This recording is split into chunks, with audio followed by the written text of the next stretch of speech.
Well, hello, everyone.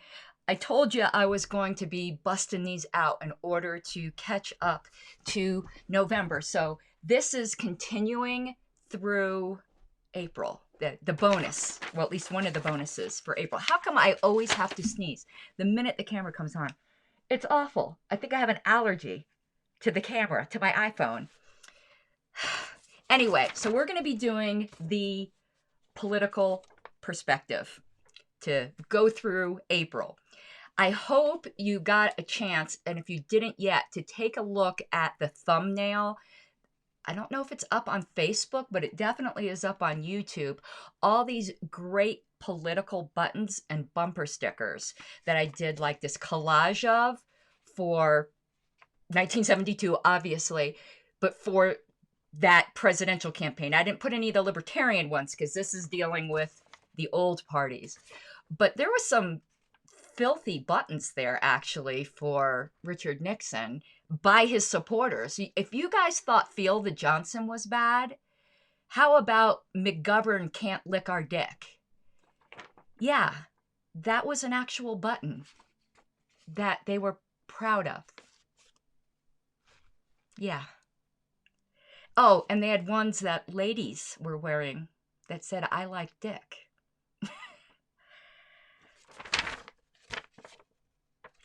I don't think I can comment. We'll just leave it at that. So go check them out. And there was also something like attractive women for Richard Nixon or something. It's got this lady like with her boobs hanging out. All right. So we are going to do the political perspective again, with the title being The Rise, and it's part 3. So we had done 2 of these before where David Nolan is basically giving his thoughts on the 1972 election. Now remember, we set the scene last time, and I'll have to do this each time, that 1972 was quite tumultuous. We had went to the moon, and Vietnam was still going on, and the draft was still going on. So all of that is in play. And you want to know what else went on that I forgot to mention last time. In April 1972, there was all kinds of violence by the IRA, so overseas, but that was going on. That kind of political upheaval was going on. And we haven't really seen too much of that lately. I remember when I was younger, I'd still hear quite a bit about like religious terrorism that was going on. We tend to think of religious terrorism nowadays. We only think of Islam and don't realize that the wars between the Catholics and the Protestants were frickin' freaky deaky, man. They didn't fool around. And I also like to bring up, I remember pre 9/11, again, going back to when I was younger, my mom and I used to travel a bit up to Connecticut when I was about 10 or 11. And there were quite a few hijackings that went around that time. And it wasn't Islam. It was Hindu or Sikh, like terrorism. And a lot of them came from Canada. So it's very cyclical. We're so used to what we have today, and we tend to paint then Islam with a broad brush because of that. But in my lifetime, I already remember, all different waves of religion, because religion will make people psycho, man. And I'm religious, but I'm just saying, religion can make people psycho. There's like Buddhist monks that are doing terrorism. We don't hear about it because that's not like really prevalent over here, but in like China and things, they heard about it. There's some like freaking terroristic badass monks. Anyway, so let's go on to, let me see if I have this queued up right. This will work. Hey, your girl's got it. I'm so proud of myself. That's the first time I did that smoothly. Chalk one up for me. Okay, so you've got it here on the screen. I've got it here in front of me. And let's go. So, he says, in our last issue, and you want to know what? Where I put the phone, it's like completely I moved the screen to the side so I'm not going like this time. But now it's covering the comments. So I've got to move my little comment window down maybe here. Yeah. Yeah, I'm gonna have to figure out something different to do. Bear with me a second. I'm going to move overlays over to where I can't see them because I want to see your comments for sure. Okay. All right, David. You're very faithful to come and keep me company. And I have another screen here that has the comments too. All righty. In our last issue, we stated that after the smoke clears, the Democratic presidential candidate would probably be either Humphrey, Muskie, or possibly Jackson, and went on to explain why the smart money would be on Hubert. That'd be Hubert Humphrey. But before I continue, I wanted to say something. And was it? No, it wasn't in this issue. It must have been in it was in the March issue. A comment on Facebook I saw earlier today reminded me of what we went through in February. And there's something that I'm really learning. We are at such agony today, and myself included, to distinguish ourselves from the right or the left, or particularly from the right. Because so many people think like, oh, if Julie Jorgensen wasn't in the race, Trump would have won. You know, all that. Like libertarians would have voted for the Republican, but for the Libertarian candidate. That's bullshit. We can go over why that's bullshit some other time.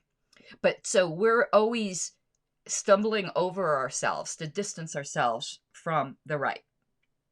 And that's fine. That's where we need to be today, totally distanced from that.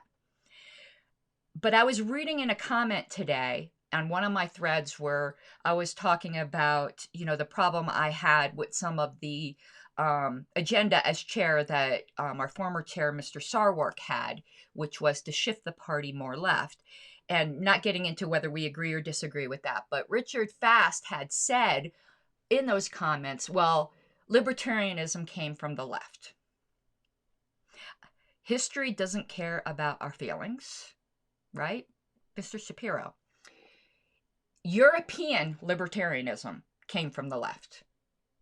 European libertarianism was ANCOM, was socialist or communist. American libertarianism never was. American libertarianism did not come from the left. American libertarianism came from the right, whether we like that or not. We read it in, do I still have that issue? I might still have it because this is important. I've got my little book of tricks here of all my old LP news, but I don't know if I have issue number 4 up here because I have multiple copies. I do. I have another copy of 4 up here. So let me go on to prove that 1 second here. I'm trying to remember where it was in here, because I bought a copy of this thing that we're in. Okay, here we go. On the back of LP News number 4, title in bits and pieces, it says, LP cited in new book, the 1972 edition of Key Influences in the Right. And then it says, us, exclamation point, contains a write-up on the committee to organize a Libertarian Party. When the Libertarian Party was first formed, everyone understood it to be coming from the right. David Nolan came from the Republican Party. It was from Young Americans for Freedom. Now, that doesn't mean there weren't also some people from the left. There were some people from the left. But the initial foundation of the party, the initial impetus, was from the right. And they did go to great lengths after their forming to reach out to the left. But I believe in being factually accurate with our history. And Richard Fast was a bit, I don't think it was intentional, misleading there, because he wasn't entirely wrong, because it depends on what kind of libertarianism you're talking about. But within the context of the Libertarian Party, the American Libertarian Party, which was the subject of my thread, it is absolutely incorrect to say libertarianism came from the left. American libertarianism came from the right. We might as well deal honestly with our history. Okay, I'm glad I remembered to say that. Alrighty, yeah, John, 1.8 million votes. Man, let me tell you, the letters the LNC has gotten from some very upset people saying we stole the election and all that from Trump. Listen, I know some people don't care. I have no love lost for any of the old parties. As far as I'm concerned, they stole the election from us. I'm glad your sucky candidate lost. Some people don't like me saying that. They think we should be nicer. I believe in being honester, and I don't shed a tear. Boo. Okay, let's continue. Now, with Wisconsin's crucial primary over and done with, the picture has altered a bit. Interesting. Again, I always ask these questions. I throw them out to you. They had last issue, it mentioned the New Hampshire primary coming up, which I know is still the first primary now. But is Wisconsin also early now? I don't remember Wisconsin being early, but somebody who's a little bit more, a political geek with that, let me know. Muskie has slipped even further, probably fatally, unless he can win big in Massachusetts or Pennsylvania. Indeed, horrible Hubert would appear to have it bagged, were it not for the amazing squeeze play that has been executed by the two men named George. Poor Hubert. Despite his having bested Ed Muskie twice, he has yet to win a primary. Boo. Okay, I keep getting distracted by comments, which I will get to, but I need to press on here a little bit. In the long run, he will probably emerge the victor, but not without a long, hard fight. And there is even the possibility that he may be beaten out by a strange coalition of the alienated. That's interesting. In politics, there are always coalitions of the alienated, and they're very dangerous. We need to learn to be dangerous like that. I see you, Julian. Hi. Okay. For much to the old politician's chagrin, it appears that alienation is the name of the game this year. It's the name of the game every year, isn't it? The people are out for the establishment's blood, and George Wallace and George McGovern have struck responsive chords. On the left, McGovern has apparently captured the erstwhile supporters of McCarthy, Lindsay, Harris, and Chisholm. And if you look at the buttons, I didn't realize, I should have, reading the name before, that Chisholm was a lady, and she was also an African-American lady. So that was very interesting. Emerging after only 4 primaries as the champion of the dispossessed ultra-liberals. So, I didn't know too much about these candidates. All I know is that McGovern kept coming up a lot earlier this year, saying, is Biden going to be like another McGovern, which I guess was a bad thing. I don't know. Did he have it in the bag and then lose it? We'll learn this, I suppose. This bloc makes up perhaps a third of the party and, acting in concert, has a long shot chance at gaining the nomination for one of their own. In many respects, the McGovern campaign is reminiscent of the Goldwater campaign in 1964. On the right, George Wallace has pushed Mills, Yorty, and Jackson in virtual oblivion, emerging as the hero of that 25% or so who are doomed to everlasting exclusion from the seats of power, but who often decide which of the orthodox receive the prize. The writing then was so much better. Does that sound snooty? That sounded a little snooty, didn't it? Thus, between them, the two Georges have managed to siphon off a majority of the Democratic voters, leaving Big Ed and Hubie to fight over the 40% or so in the middle. The victor in this fight will probably wind up as the nominee, but not without... Where am I at here? I got distracted again. Oh, because what I wanted to ask you guys, if my mic levels, I'm still playing with them, and I bought a Yeti, Yeti, and I have it sitting like right here. So I was looking just to make sure my levels were okay, and I'm also looking for you guys to tell me if they're not. Okay, where were we at? Okay, the victor in this fight will probably wind up as the nominee, but not without making concessions to one or both of the dissidents' leaders. This is a development to be welcomed, for any rebellion against the establishment is to our benefit. And the deeper the rift between the various democratic factions, the better our chances at picking up the supporters of the losers come September. Of course, neither Wallace nor McGovern is a libertarian by any means. But both of them have their libertarian aspects, and both are identifiably anti-status quo, which is more than can be said for Nixon or HHH.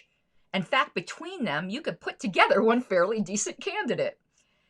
Something that not even Merlin the Magician could do, given Nixon and UBS's sources of raw material. David, you had a sharp tongue, young man. Indeed, despite their differences, which are many and large, both Wallace and McGovern are cut from the same basic cloth. Perhaps this is why surveys taken in Wisconsin showed that the second choice of Wallace voters was McGovern and vice versa. Looking at both of them from our viewpoint, what can be said? Is there any hope for libertarianism in either of these men? Now, what I liked what they're doing here, and I noticed the early party did this a lot, and of course they had to. We were brand new. Like, we still had the umbilical cord attached at this point. But they really looked at the field on both the left and the right to try to pick out aspects of the two characters, or two candidates, characters was probably better, that we could find some hope in. We've tended not to do that so much, and I think we should. I'm going to say something that's probably going to anger some people, but there are libertarian characteristics, or at least libertarian-ish characteristics, that we can find in almost any candidate. I'm saying almost because there might be some that we can't. I can't think of any offhand that we can't. And even, I'm going to say a heresy here, even in Trump, he did do some libertarian-ish things. The problem is the grounding. And what do I mean by that? Why somebody does something, at times, not always, at times can be just as important as what they do. The why matters. Sometimes. I'm going to give you another example of that in a minute. So Trump's motivations for his libertarian-ish things probably were not libertarian motivations. They're probably purely status motivations. But for the things he did, it probably doesn't matter. Let me give you an example of, though, when motivation might matter. And not that we wouldn't take the libertarian step, but we'd have to be sure to divorce it from the crappy motivations that people may have had. For instance, once gay marriage was legalized, all of a sudden there were some southern states that were interested in abolishing marriage licenses. Why? Because they didn't want to issue them to gay people. Bad motivation. The result is something libertarians could get on board with, getting rid of marriage licenses. But the motivation was rotten. And we would have to be very careful to distinguish ourselves from that motivation, though we'll certainly take the abolishment. Hopefully that example drove my point home a little bit. Okay, now they're going to talk about the two candidates. And I'm going to just take a quick look at comments here to see if there is... I'm going to have to find a way to make it bigger. Let's see. You'd say Biden and Wallace are really similar. That's from Julian. I should figure out how to put these up on the screen, because what's happening... Let me see. Yay! I'm getting good at this, because what's happening is I'm interacting with you guys, but people who are watching this live stream later, they feel like kind of left out, because it sounds like I'm just like talking to my imaginary friends. and you're my real friends. So I don't know anything really about politics from the 70s, so I'll take your word for it. I just know I saw a lot of articles comparing Biden and McGovern. Maybe not ideologically, but they were worried about the results of the election.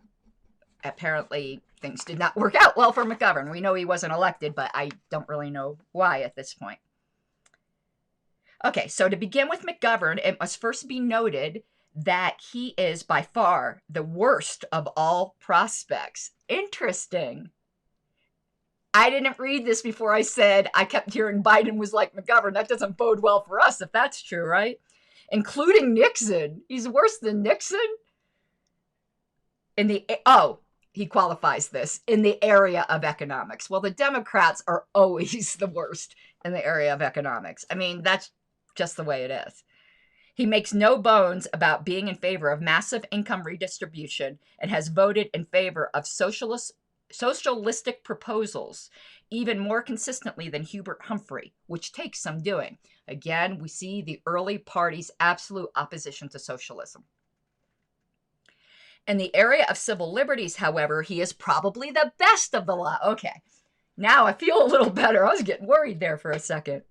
His long-standing opposition to the draft, to big brotherism in the area of government surveillance of the citizenry are particularly commendable. Here, though, it's interesting. Biden has no frickin' principles. He has flip-flopped on everything. You know, what he used to be against, now he's for, what he's for, now, whatever. He goes as the tide turns. It's very telling that he was one of the supporters and architects of the Patriot Act. That's unforgivable. There's no recovering from that. There's no oopsie. There's no oopsie from his crime bill either that has done more to devastate the Black community than a lot of things. I'm not going to say that anything, because obviously slavery was in our country the worst thing, but it was not good. And for people alive today, I mean, they're still bearing the scars of that, and that's unforgivable as far as I'm concerned as well. And that really wasn't brought up that much. Oh, so in comparing with McGovern, I don't see Biden rolling back any of the government surveillance. Not at all. And if we, God forbid, ended up in a war, Biden does not have and we needed more people, Biden does not have the backbone to resist the temptation of reinstituting the draft. My opinion. Don't come for me. He's a spineless toad. Okay. In the area of foreign policy, Govern deserves a plus for his basically isolationist views. See, back then we had no problem calling ourselves isolationists instead of non-interventionists. But again, I think they're the same thing. I'm willing to be corrected on that, but I think they're the same thing. But this is offset by his apparent willingness to disarm the United States unilaterally, leaving us open to nuclear attack by totalitarian aggressors. On balance, then, McGovern rates only a low fare by our standards, making him perhaps less odious, love that word odious, than Nixon or Humphrey, and thus deserving of silent good wishes in his fight with Dick or Hubie, but hardly worth bleeding and dying for. All right. Wallace, on the other hand, is better than any of his competitors on economic issues, although this is hardly much of a claim to fame. At most, he rates a fair in contrast to everyone else's poor or abysmal. In the area of civil liberties, Wallace offers a strangely mixed bag. His aversion to hippies, punks, and anarchists, and there's no Oxford comma there. Shame on you. Shame, shame, David. Shame. Oxford comma is life. Okay, continuing. I'm so distracted by the lack of an Oxford comma, but hippies, punks, and anarchists is well known. And the thought of Wallace extending amnesty to draft registers or signing a bill repealing all laws against victimless crimes stretches one's credibility beyond its limits. On the other hand, Wallace has spoken out against government snooping, favors abolition of the FCC and supports the right to bear arms. And unlike virtually all of his competitors, he opposes laws which ignore or eliminate distinctions between public and private property. Thus, overall, Wallace rates a fair on civil liberties as well as on economics. What I'm understanding here, where it says he opposes laws which ignore or eliminate distinctions between public and private property, I'm assuming this has to deal with the Civil Rights Act and what restrictions should be on government and what restrictions, and the LP held pretty much none on, they had the Goldwater view on private property, which is still our position. We don't like talking about it, but that is still our position. In the foreign policy sphere, Wallace is probably the best of all the major party hopefuls. Like McGovern, so if you're saying Biden is like Wallace, then maybe there is some hope for us, right? But I don't see, unlike Wallace, he doesn't support the right to bear arms or want to stop government spying, so I don't know. In the foreign policy sphere, Wallace is probably the best of all them. Oh, I said that. Like McGovern, he is basically an isolationist. He has long said that the U.S. should not have gone into Vietnam. And now this, for once, goes onto another page. None of the other ones did that. It went right there, I think. Yeah, it went on to right there. And back then, that was almost a given, wasn't it? The Democrats were the peace party at that time. So, not anymore. We don't have a peace party anymore. Well, the Greens, but we're talking major. Before I forget, I know I go off on these rabbit trails, but that's why you love me, I'm assuming. If not, just humor me. I think I mentioned this last time, but I've done some more research, and I'm going to be doing a lot of shows on these people. There's a new party forming before our eyes. They've been around for 3 years, not officially organized as a party, but like a movement to organize a party, and it was called the Movement for a People's Party. They were voting this week on what the name of their new party would be. I suggested Communist Party because that's exactly what they are, but I doubt they'll pick that. They have basically the same platform as the Greens, and they give a real interesting excuse as to why they don't just join the Greens, and I'm convinced it's just ego. They think they could do it better, and maybe they can. We'll see if they get traction, if the Greens will have too much ego to join with them. But they are formally organizing in December in Maine.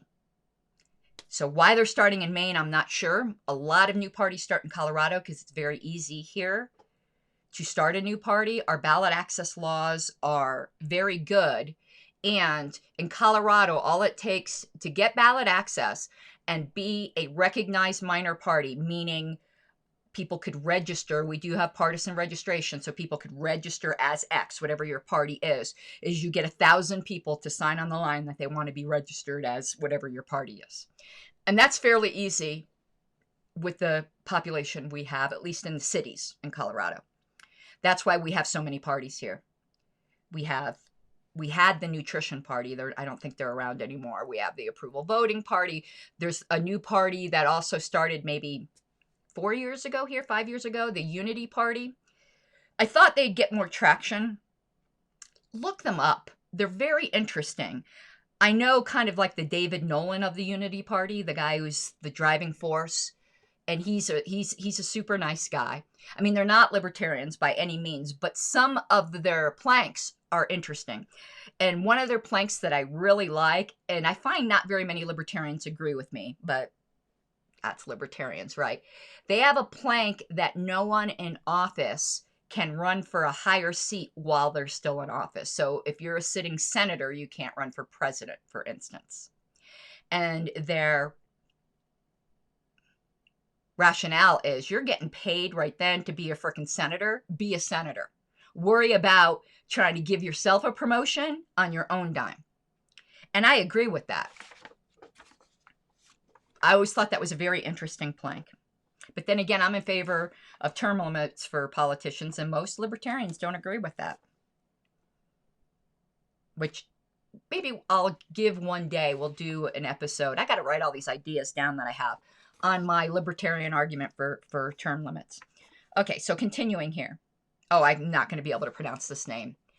I do not like messing up names. To me, like, names are almost sacred. Like, I don't know. I don't like messing up people's names. I try to be very careful, but I'm not going to pronounce this right, so I'll try. Chiang Kai-shek's offer to assume this task, for instance. Yet, unlike McGovern, Wallace recognizes the need for a strong domestic defense system. So on balance, Wallace rates a good, although not excellent, on foreign policy. Thus, overall, Wallace rates perhaps a half notch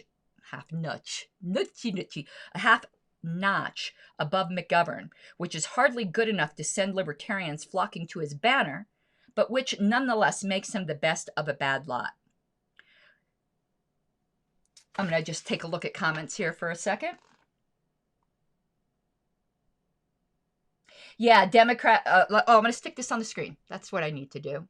So let's get some of these here. Absolutely. Democrats wanted out of NATO and nuclear disarmament before they were for staying. I know. Both parties are kind of like that. They were against it before they were for it, before they were against it, before they were for it. And the circle goes round and round. Okay. Yeah. I warned you that I like to sing and I suck at it. Make a joyful noise to the Lord. Okay. Julian? I know. There is so many of them. I wish there would be like a bunch of, well, I guess I don't wish there would be a bunch of libertarian parties because we don't want to dilute our strength. But it's just depressing that there's enough people to form all these little splinter commie groups. And David. Yep.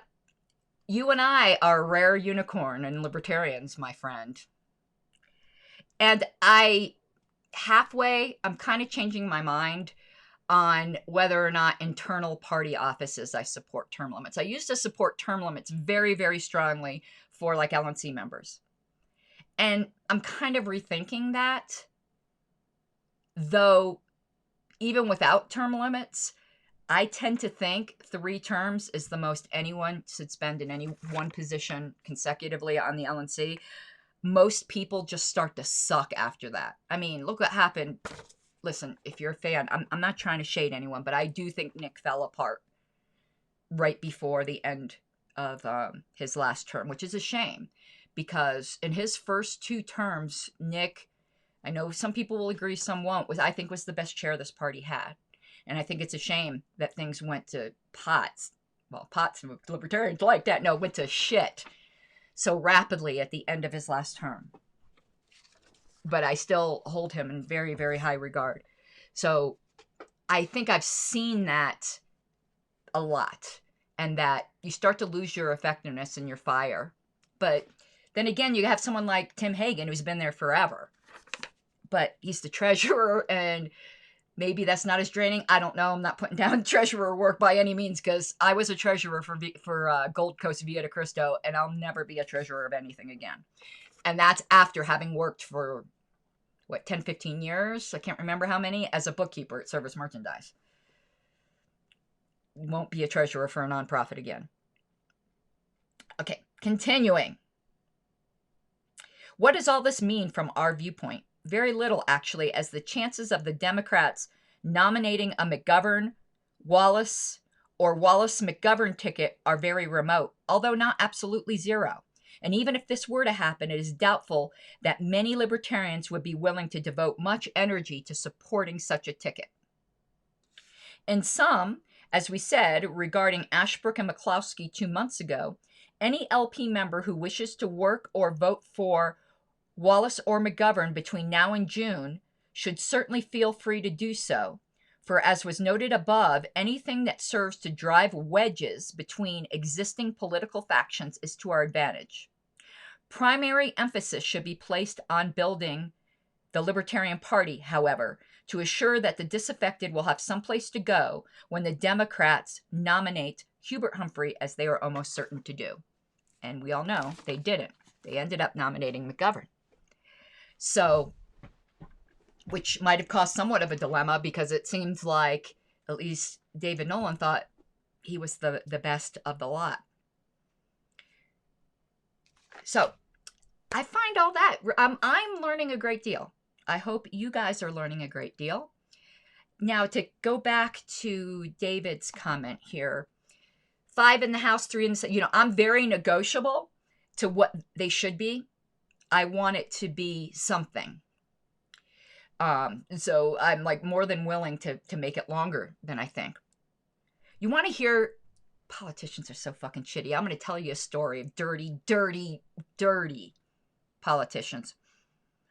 I might have some of the facts around this wrong, but the general gist is right. This was happening in Oxnard, because Alicia Matson told me about this, where her and Aaron had gotten past term limits for their local politicians.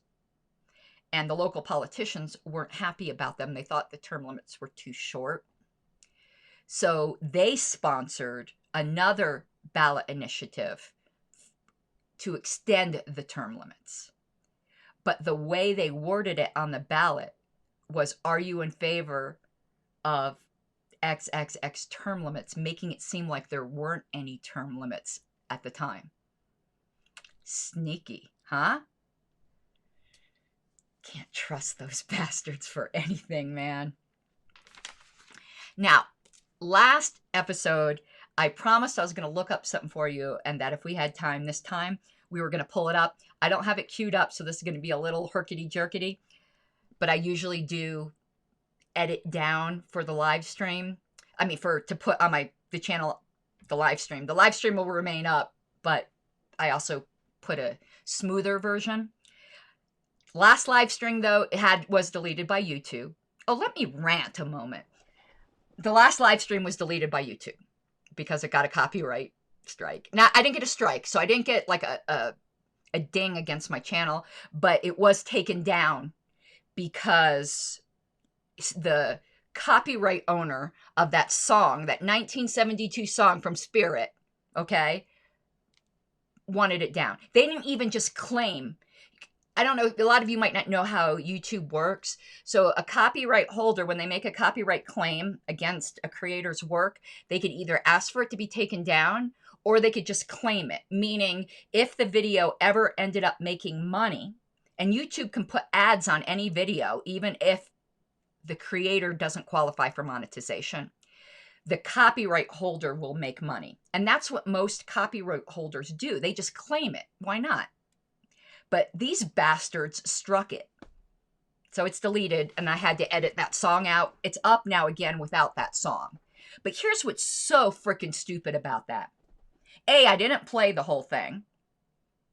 And I played a live performance of it, not the recording of it. And live performance is never as good, so there's no way it was a substitute for the original.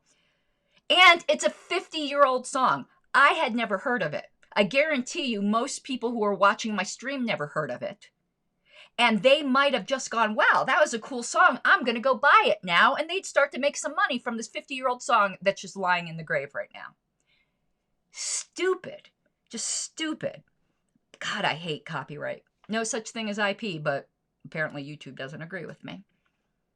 And I bought the song, by the way, before I played it. Because I liked it. And I believe in supporting artists. I don't bootleg things if I can buy them. If I like it, I buy it. If the copyright holder makes it hard for me to buy it, can't find it anywhere, then I may or may not be admitting to maybe sometimes might copy. Though, no, get out of my hair, TSA. No, I don't. Never do that. But yeah, I bought a copy. I spent $1.29 on iTunes and bought a copy. And I bet you it's probably the only copy of that song sold in 10 years.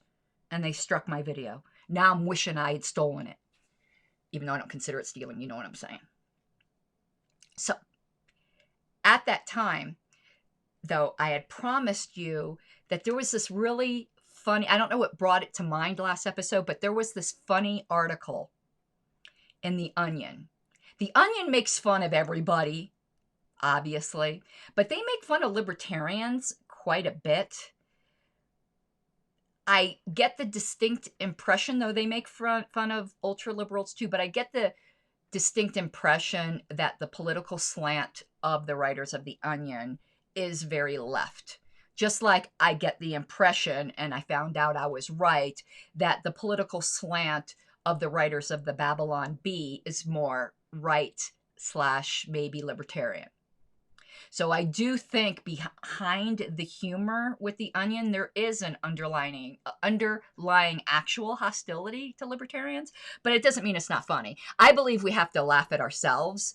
So I want to pull up this article for you guys. So give me 1 second. I don't have it queued up, so I need to find it here on my computer. But I thought it was freaking hilarious myself. So, Onion Libertarian Convention, I think is the... Yeah. Those of you who have read this before, you know what I'm going to be pulling up, and it is freaking hilarious. Okay, I'm going to share my screen so we could take a look at this. Is that how I share my screen? The scene is locked. Let me unlock the scene. Now try. Yep, here we go. And I'm going to remove myself from here so that we could take a look at this. I got to get down to my scroll bar. Here we go. So, The Onion. LA efficiency chosen as site of 2000 Libertarian Convention. I'm just going to read it because it's funny. And I know a lot of people like listen to YouTube in the background, so putting something up on the screen doesn't help, right? It says, Los Angeles. Libertarian Party officials announced Monday that their 2000 National Convention would be held August 18th through 20th in an efficiency apartment just off La Brea Avenue in Los Angeles. As one of the nation's largest cities, Los Angeles provides an ideal stage for us to spread our message of personal and economic self-governance, said Libertarian National Director Steve Dasbach, who was the national director at that time, explaining his party's choice of venue at a kitchenette press conference. Also, it was at Libertarian Party National Chairman David Bergland's turn to host, since it was at my place in 1996. The convention is expected to be the largest in party history, drawing upwards of 45 libertarians to the second-floor apartment in the Mulholland Terrace complex. In preparation for the event, 15 extra folding chairs have been ordered by party leaders, as well as 12 2-liter bottles of Pepsi, Sprite, and Diet Mountain Dew. It is our belief that government's role is simply to defend the citizen from coercion and violence and nothing more, said Libertarian presidential candidate Harry Brown, hanging a brown Olivier 2000 banner above the efficiency's futon. That means military service should be voluntary. The minimum wage should be eliminated, and taxes should be replaced with user fees for services. Added Brown, I love this, feel free to take our 2-minute quiz to find out if you're a libertarian and don't even know it. Oh my goodness.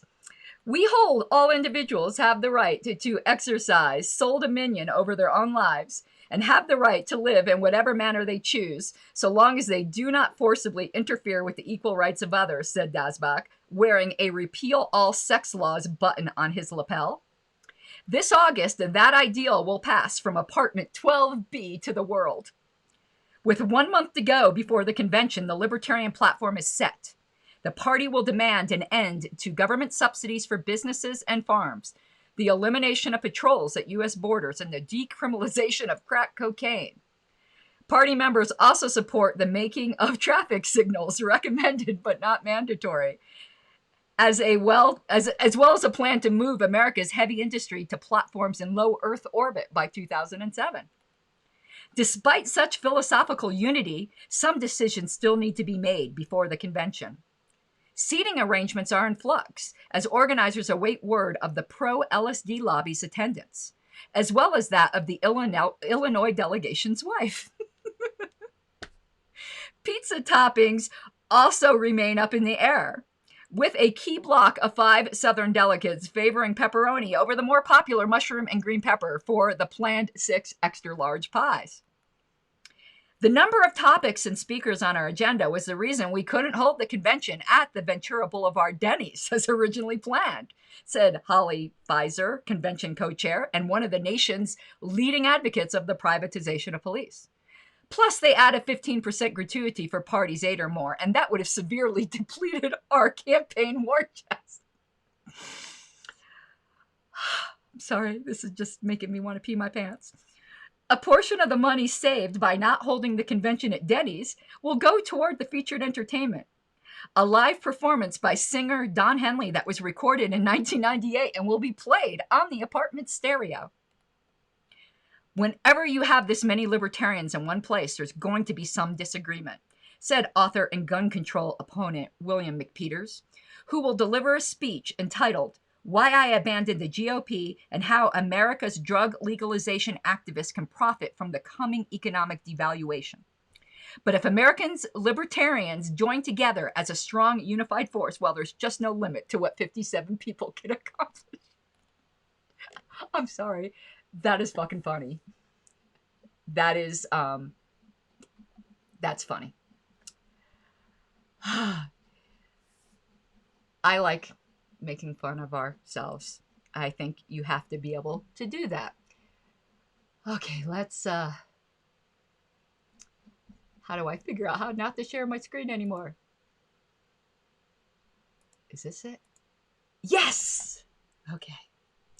Well, we are almost done. So we're going to close out with a couple things. First of all, as usual, please bear with me for a moment. I do ask you all to like and subscribe. I am trying to get up to the point where I have monetization from YouTube. If you really want to help me, if you have like an extra computer or you're not sitting at a particular computer, pull up my channel, pull up like the convention playlist because it's really long videos and just let it play. Because I've got enough subscribers for monetization. I've got to get 4,000 view hours. So if you could like just, I'm not even asking you to actually watch it, just run it. I would be appreciative. I've got like 1,800 right now. So I'm not even halfway yet, but it's starting to pick up because I wasn't really uploading regularly before. So having 1,800 with my very spotty record before is actually pretty good. So please consider doing that. And also, if you do enjoy the content, I ask you to do the libertarian thing. And if you can, please consider becoming a patron at patreon.com/Pink Flame of Liberty. And there will be bonus content going there once I have more than 3 subscribers, which is all I have right now. You could be amongst the first handful. All right. So before we go, I've got another piece of libertarian humor to share with you. I've just got to find it. Some of you may have seen this video before. It is called What Not to Do at a Libertarian Party Outreach Booth. Now, I don't know if any of you have ever worked outreach booths. They are great. I've spent literally hundreds of hours at outreach booths. But you run into some characters, and some of the libertarian volunteers can be interesting. So this, to me, is just really funny. And what's great about it is David Nolan's in this. I believe, and I have a little bit of face blindness. I don't know if you guys know what that means. I have difficulty sometimes recognizing faces. It's very common in people with autism, and I have Asperger's if you didn't know. So I know David is in this video, and I think he's the guy who goes crazy about guns. So when you're watching this, I believe that's David. If that's not, whoever that guy is freaking hilarious. I'm going to talk for another minute here, though, because I actually don't want to play it on YouTube. I want to download it and play it off my computer. So I'll chat with you guys. Let me just get this downloaded. I should have done this before because I see there's some comments. So let's start this downloading and let's take a look at comments. Of course, this can't be said enough. Politicians are cancer. Absolutely. And that's insulting to cancer. They really are. I mean, there's some that can be decent at times, but I think there's some decent people that go into politics, but you stay there too long and no. Okay. Yep. The council people can be the worst. They are like the little Neros, man. The council people, you give them a little bit of power. It's like homeowners associations. They're just, they can be really, really tyrannical. But again, some of them can be decent. Just don't keep them in there for too long. And that's another reason why I don't like people to be on the LNC too long. You start becoming... When you're on the LNC, it's tough because you have a fiduciary duty to the party. But of course, you obviously have a fiduciary duty to principle. And sometimes in politics, the two end up colliding. And it's not always easy to take the side of principle, particularly when everyone else or the majority is taking the side of party over principle. And I think the temptation to put party over principle increases the longer you're on the LNC. And that's what I see happen with Nick. If you go back and look at some of Nick's early stuff, he was a firebrand. He wouldn't be kissing Bill Weld's ass back then. Once you start kissing Bill Weld's ass, it's time to go. It's time to go. But anyway, let's put this here. What they forgot to tell you is the rent number. Yeah. Well, this was in 2000. It would be that much. I'm sorry. When I'm down here, I think there's something in the air in the basement that is irritating my allergies. And Michael Morrison said, "Hi, Karen Ann. Hi, Michael. How you doing? So glad to see you. I hope you come to more of these." Yes, Bill Weld sucks, and that's an insult to sucking. My God, he's awful. I have a little short video on my channel called Bill Weld, the OG Liar Supplement, because I had a whole episode documenting the lies of Bill Weld. But I have a little short one, too, where it's some supplemental lies of Bill Weld. Watch it. You'll get angry and piss your pants at the same time because it's funny. Okay, so it downloaded. Let me see how I can play this. Choose file. Let me find it. Where did it download to? Oh, you know what? Hold on. These damn programs, they download to these obscure folders that I can never find. And I've got to move the folders onto the sidebar. So let me move this onto the desktop. Yes. Okay, now I can play it. Open.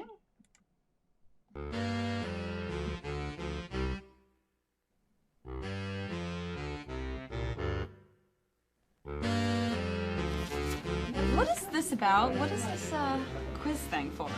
You know, I'm glad you asked that because that's really a very important question. We developed this quiz to help people determine their position on the political spectrum. Now, when you were in school, you were probably told that the political spectrum consists of a left to right line with communism on one end and the American system on the other. And that's really a gross oversimplification. The whole idea that there's such a thing as a left and right political spectrum originates social restriction are generally in today's society called conservatism. And over here you'll see you've got the idea is that you can divide all of human action into social and economic, who favor a high degree of personal liberty but a lower degree of economic freedom are called liberals. They'd be more accurately called. Yes, as I was saying before your daughter there interrupted me, political parties from physically attacking each other.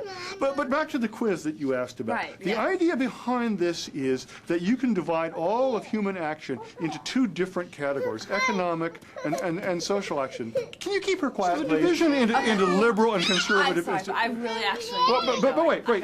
Don't you have time to take this? Because it's really important. This is really an important. Excuse me, ma'am. This is a really important way. I can't understand these people. People just don't want to understand anything anymore. It's amazing. I don't get it.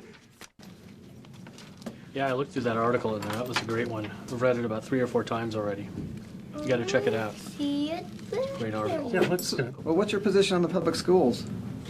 We want to abolish public education and abolish public schools. You don't think that the government does a good job with schools? No, the government's horrible. Privatize everything. Only the free market should be in charge of it. And if you can't pay for it, we don't care. You're out of there. The problem with the public schools is they're teaching our kids communism. Everything they talk about is socialism and communism. They're trying to indoctrinate us. They just brainwash us all day long, basically indoctrinating our children with communism.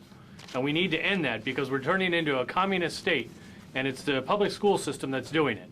That's all they talk about is communism. Then you're not paying attention, obviously. Well, what would happen to, what will happen to the teachers? And my teacher, Mrs. Garner. And what will happen to my teacher, Mrs. Johnson? Well, they'll get real jobs. Because your teacher's a communist, and the sooner you learn that, the better. You don't want to be a communist, do you? Don't you know what they're teaching you in the public school system? And here's a book for you to read. If you just read this, you'll understand exactly what I'm talking about. Read the book of communism, and you'll see that that's what they're teaching in your schools. Mrs. Gardner is a communist. I have a lot of literature for you guys. Here's some interesting information on the family budget, pollution information, education information. Pass them out to your friends. We got great tests for you. Paul, do you got any? Oh, that's a great one. I've read that one 4 or 5 times. Give those to your friends. Then I have more for you. There's that one. There's this one. Well, give some to your friends and family.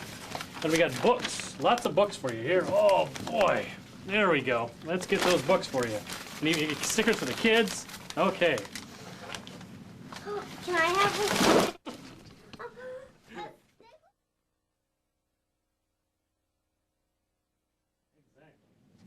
Hi, are you guys from the Libertarian Party? Yep. What is your stance on the environment? We want to end all environmental protections and repeal the Endangered Species Act. We believe in the rights of private property owners to own their own land, do what they want with it, and we want to sell off all government land to the highest bidder.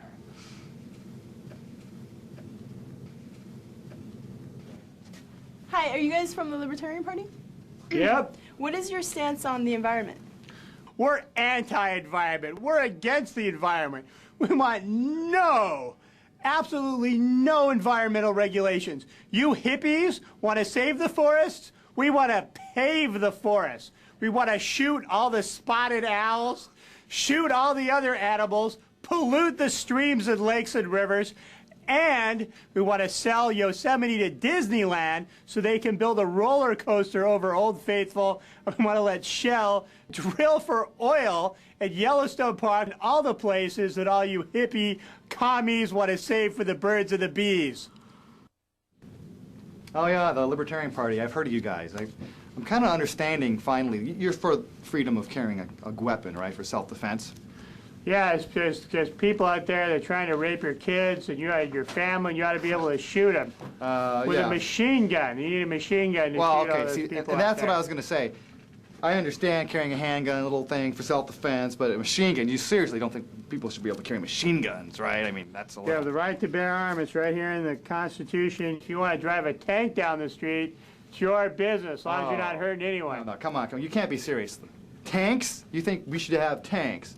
That's what we meant by the right to bear arms, is the right to drive tanks? That was the equivalent then, was a musket, you know? You drive around in your carriage with a musket. Come on. A tank is the same as a musket. Is that what you're really saying? That was the same thing. It's the equivalent. If you had a musket and you're riding around on a horse, That was a tank then. It's the same thing. Oh, so I should be able to have a tank in my backyard? Is that what you're saying, too? The criminals are going to have them. Oh, tanks, criminals are going to have tanks, right? Driving the tanks down the street to rob a house. The government, they have lots of tanks, and you need to defend yourself against the government. Oh, yeah, the government's going to come and get me in my house because why? Because I didn't pay my taxes or something? That's what happens every day. Oh, every day. The tanks are driving down the street, the government's driving the tanks, and they're going to bust you for not paying taxes. IRS will shoot your kids if you don't pay your taxes. Oh, God. You are insane. I like libertarians. You're a communist. Well, get out of here. You're no libertarian. Yeah, okay. I'm gonna tell you all don't my think friends. you ought to be able to drive a tank? Okay. No, that's not. I out was of here. Sign up, but not anymore, man. Communist, you guys are crazy. stupid communists. Yeah. Wackos. No one should be able to take away my machine gun. Screw the government. Your kids should have guns. Anyone who doesn't have a gun is a communist, and they should be thrown out of the country. Bazookas. If everyone at Columbine had a machine gun, those kids wouldn't be dead today. They're not going to get my bazooka. Train your kids to shoot machine guns. If they want to take it away, they'll have to pry it out of my cold, dead hand. I shouldn't have to register my tank at the DMV or anywhere else. We need bazooka training in the schools now. They're coming for your guns. All kids should have guns. I have a right to my tank. They'll have to pry the wheel of my tank out of my cold, dead fingers. Or my kids' cold, dead fingers. I live for my bazooka. I love my bazooka. The founding fathers wanted me to have a tank. I will not let the government take away my guns. I hate them. They're gonna take away your guns. Don't you understand? People want to license guns. Some people want to license dogs. Well, no one's gonna take away my dog's gun. Un-American, communist, socialist. I make love to my bazooka 3 times a day. If you want to take away my bazooka, you'll have to pry it out of my cold, dead fingers. Kids know how to shoot bazookas. My kids have sex with my bazookas.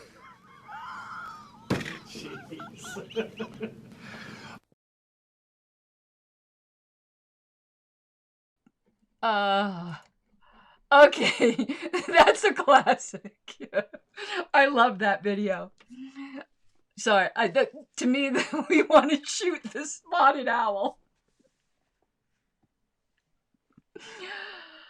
Oh, okay. That's definitely what not to say at a libertarian outreach booth. So one of those guys there, David Nolan, actually, I recognized it after watching again. He's the guy who was talking and telling the lady to keep her kid quiet. Okay, everyone. Thank you so much. We will be moving on soon, maybe even in the next few days, to the May 1972 LP News. I am going to be recording something right after this. I'm not going to be doing it live because I haven't gotten it all set up, but it will come out probably tonight, where I was listening to Tucker Carlson. There's a certain rotation of guys that I listen to for whatever reason, and Tucker Carlson is one of them. And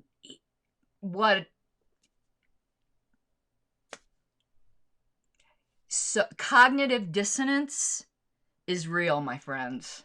So, yeah, I'm going to be ripping Tucker a new pucker hole. So that's what I'll be doing after this. And take a little break, do that. I'll get that out tonight.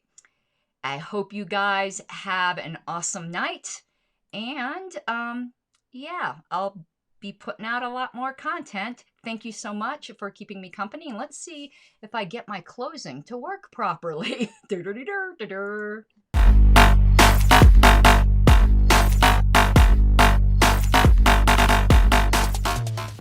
Gotta take what you're given, that's how we live it. Don't be mad at the system, it's simply how we've existed. I hear a lot of people talking like they politicians or choose to be an accountant because it's safe in a business, not because they want to